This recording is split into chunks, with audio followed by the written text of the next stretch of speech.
पाकिस्तानी ज़ियारतियों को ईरान से निकालने का मंसूबा, इजराइल ईरान के दरमियान जंग बढ़ती चली जा रही है। डोनाल्ड ट्रंप का बहुत बड़ा स्टेटमेंट आया है कि वो अमन कराएगा ईरान और इजराइल के दरमियान, जैसे उसने हिंदुस्तान और पाकिस्तान के दरमियान अमन कराया।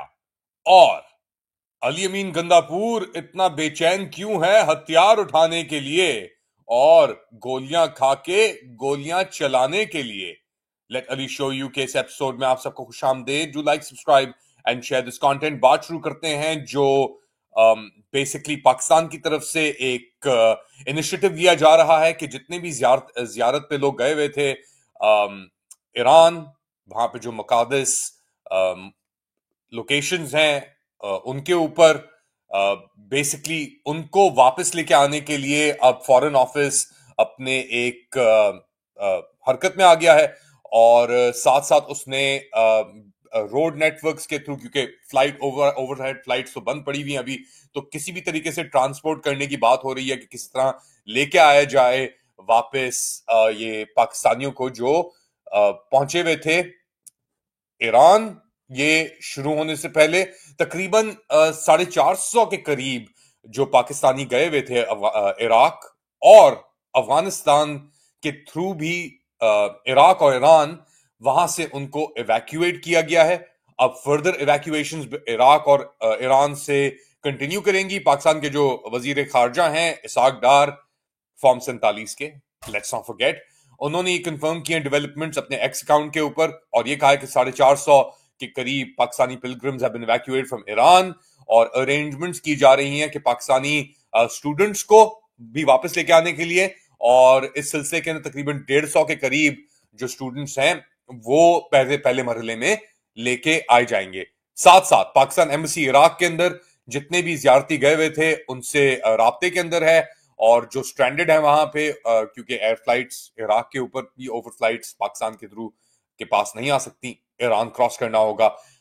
साथ साथ पाकिस्तान एम्बेसीज पूरे खित्ते के अंदर कोऑर्डिनेट कर रही हैं अपेरेंटली, और एक ट्रैवल एडवाइजरी भी इशू कर दी है फॉरेन ऑफिस ने कि पाकिस्तानी जो जाने का इरादा रख रहे थे ईरान और इराक, वो थोड़ा इसको मुअत्तल कर दें, क्योंकि आप जानते हैं कि क्या सिचुएशन चल रही है।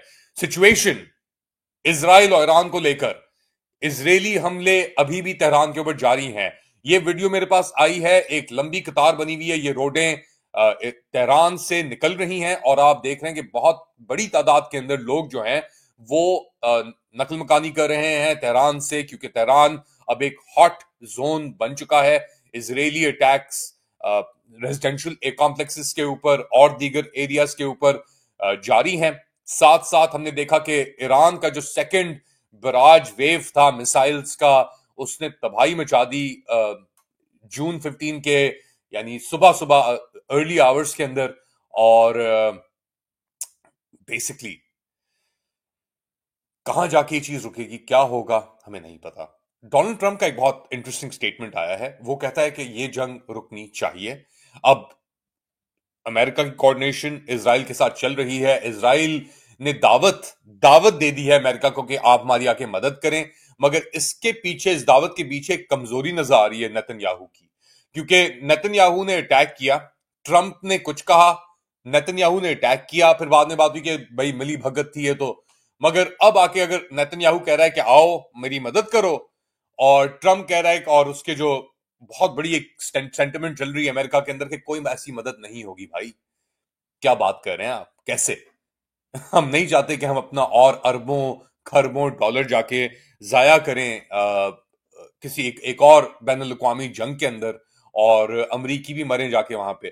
ट्रिलियंस ऑफ डॉलर्स नेतन्याहू के कहने के ऊपर इराक से लेके अफगानिस्तान, तो खैर नहीं, इराक से लेके जहां जहां जंग हुई वहां पे अमेरिका ने ब्लीड आउट किए, जाया किए, बड़े ब्लंडर्स और डिजास्टर्स किए, और अब ये एपिटाइट जो है ये नजर नहीं आ रही।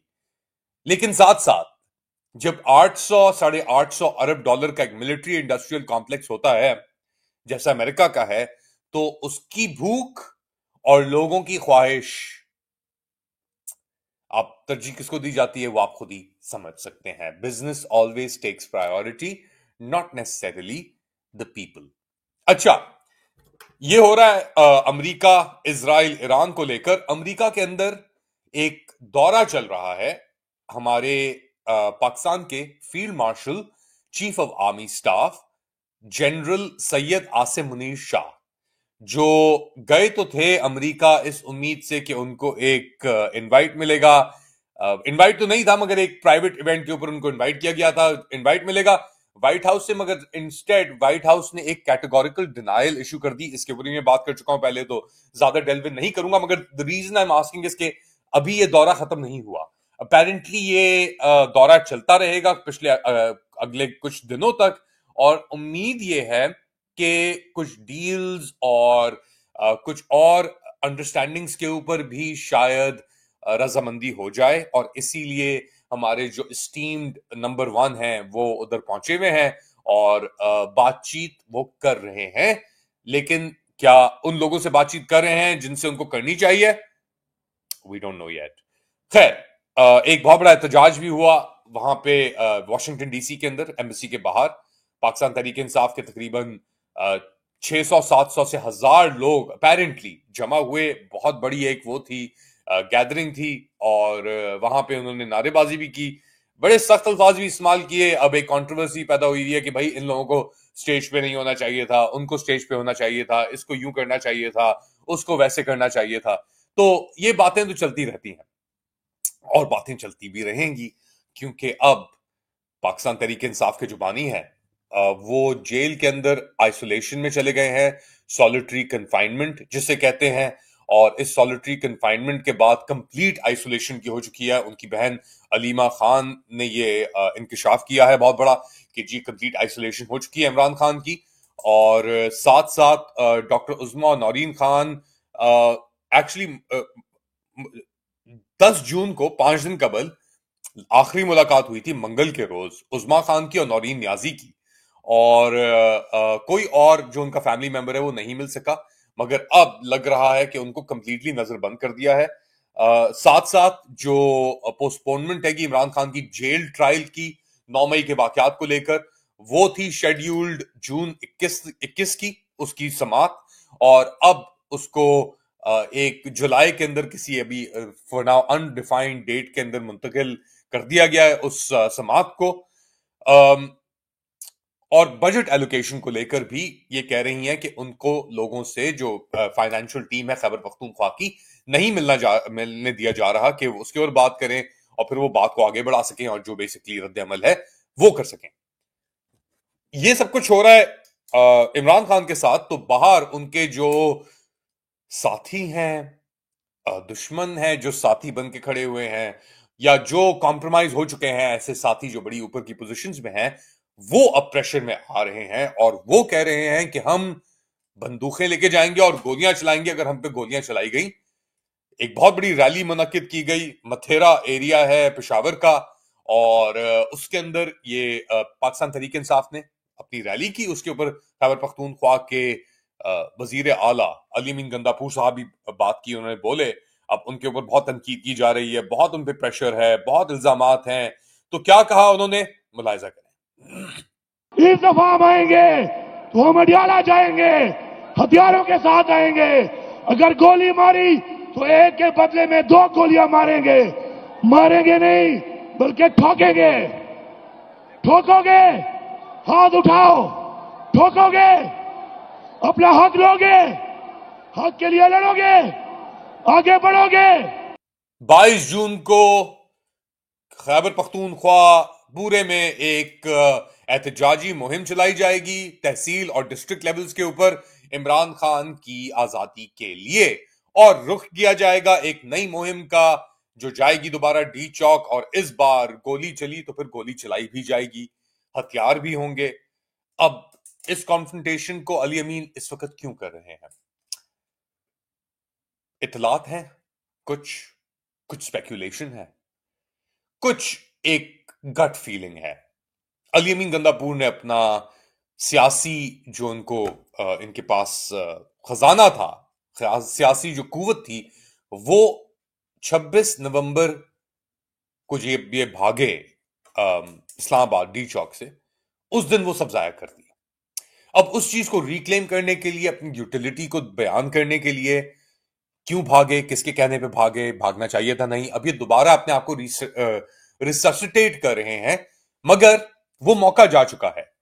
अब जो भी कुछ होगा, अगर ये दोबारा जाते हैं और वही सीन दोबारा रिपीट होता है, तो फिर एक इमरजेंसी डिक्लेयर कर दी जाएगी खैबर पख्तूनख्वा के अंदर, और फिर आपके सामने सिचुएशन जो है सो है। इमरान खान ने खुद ही कहा है कि अब डी चौक की तरफ कोई रुख नहीं होगा। हम वो नहीं चाहते कि किसी के ऊपर भी गोलियां चलें, मगर इनका मौकफ जो है अली अमीन गंदापुर का, वो थोड़ा डिफरेंट है।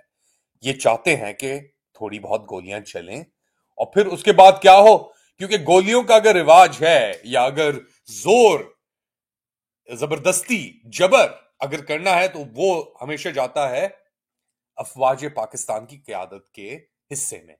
और अगर आप करने की कोशिश करें तो आपके पास इतनी बंदूकें नहीं है जितनी उनके पास है, आपके पास इतना जोर जबरदस्ती जबर नहीं है जितना उनके पास है। जो 3 साल इन्होंने सब कुछ करके सिस्टम को नास तास कर दिया, क्योंकि उनके पास जोर जबरदस्ती है। वही एक कुवत है जोर जबरदस्ती की पाकिस्तान के अंदर। अब क्या हथियार डाल दें, जैसे हमारे भाई वजाहत खान कहते हैं, दोस्त हमारे वजाहत खान कहते हैं?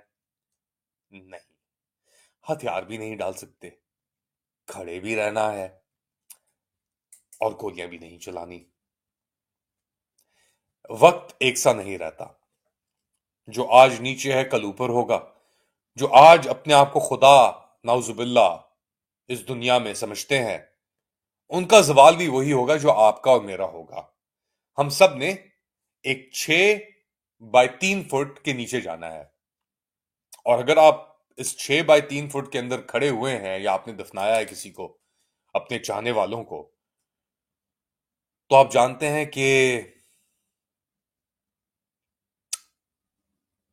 जी, बहुत कुछ हो सकता है। इंसान का जमीर एक सा नहीं रहता, और इसीलिए शायद, क्योंकि वक्त अब कम है और जुर्म बहुत ज्यादा, आप देखेंगे कि शायद उस निजाम में नहीं जो पहुंचा हुआ है अमेरिका, पाकिस्तान के अंदर आपको चीजें चेंज होती नजर आएंगी। कुछ बद से बदतर होंगी, लेकिन अब पेंडुलम स्विंग होने का वक्त आ गया है।